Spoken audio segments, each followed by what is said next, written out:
Hi there, this is John Wilkinson again from History Made Easier, with a look at the impact of war on the rise of Hitler and his Nazi party to power in 1933.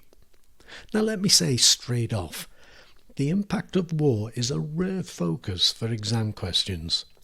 But with Hitler and Germany, it does link to economic factors, social division, the weakness of the political system, as well as Hitler's ideology and the Nazi use of propaganda. So I think it's worth our while taking a look at it as a factor.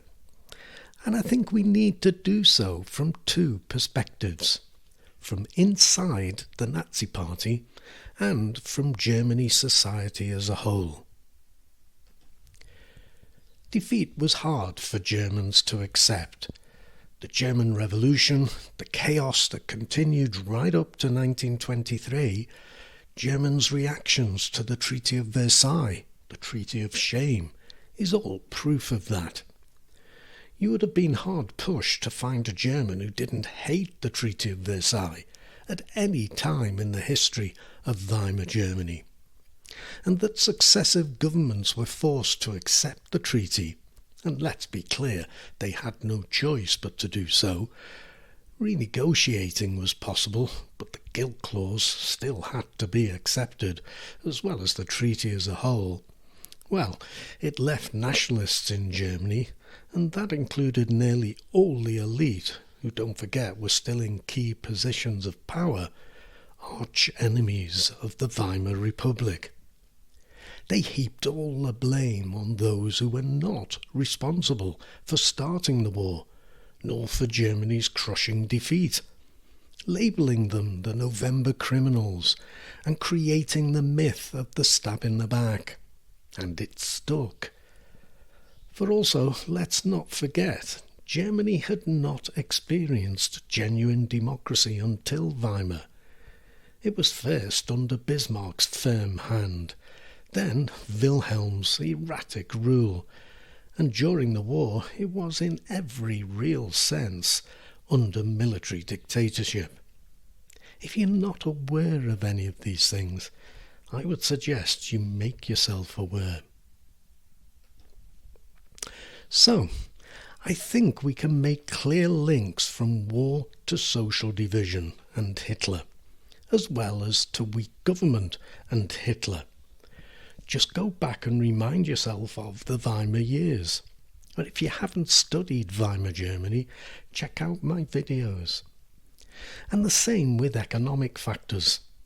Like all the countries that fought World War I, the war cost Germany dear.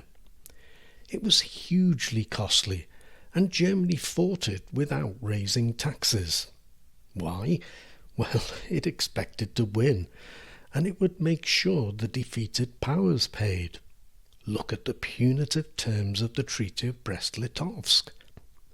But it was Germany that ultimately lost, and on top of the costs of the war, on top of the impact that the loss of lives, well over 1 million, would have on the German economy, and that's workers, consumers and taxpayers lost, adding on the cost of the war pensions for those families who had lost their breadwinner and for those who were invalided in the war, never to work again, there was the Treaty of Versailles, with its massive reparations and the loss of huge chunks of territory that included farms, mines, industries, and more workers, consumers and taxpayers. That Germany couldn't pay, or claimed it couldn't pay, those reparations led to the invasion of the Ruhr by France and Belgium, and more cost as passive resistance closed down production in Germany's most important industrial region and led to hyperinflation. This led to the American loans, which, when Wall Street crashed in 1929, led to the Great Depression and the collapse of Weimar democracy, and the rise to power of Hitler and his Nazi party. So the links are pretty clear. So let's turn our attention to Hitler and link things to him.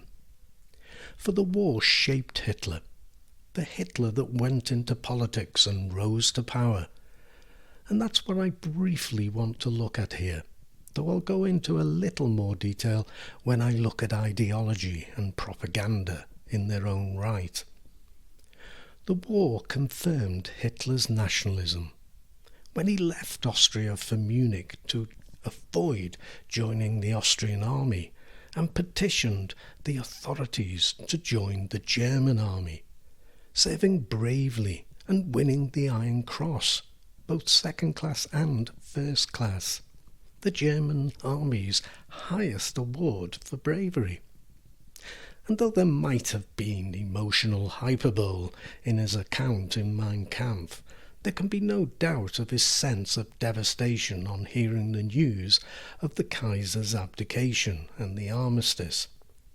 As for the Treaty of Versailles, well, I think we can safely say he was not a fan. Nor was he a fan of democratic Weimar. So, when he entered politics, it was in the context of those early Weimar years. Defeat, the German Revolution, the post-war chaos, the Treaty of Versailles, and the Weimar Constitution. It still leaves us needing to link all this to 1933 and Hitler's accession to power, to his ideology and the Nazis' use of propaganda. But I think Hitler does this for us in Mein Kampf, in countless speeches, and in the Nazi Party's policies. It took the Great Depression and mass unemployment for the German people to catch up with him and for the German elite to need him.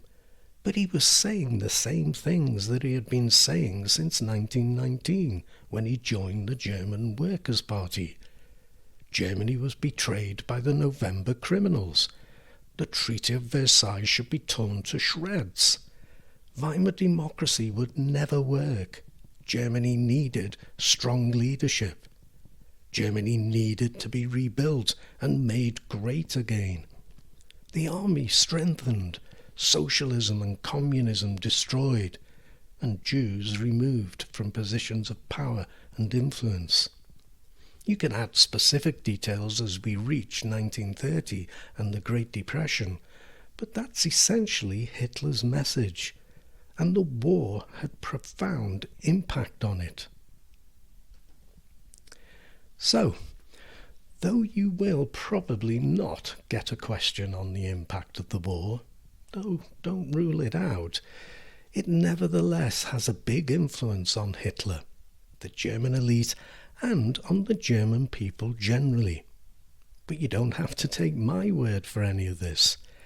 Consider the words of Richard J. Evans from his book, The Coming of the Third Reich.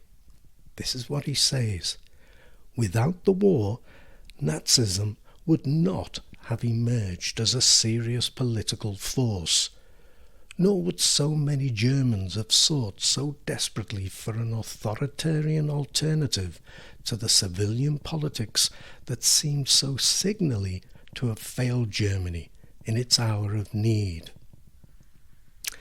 I do hope that this was useful for you.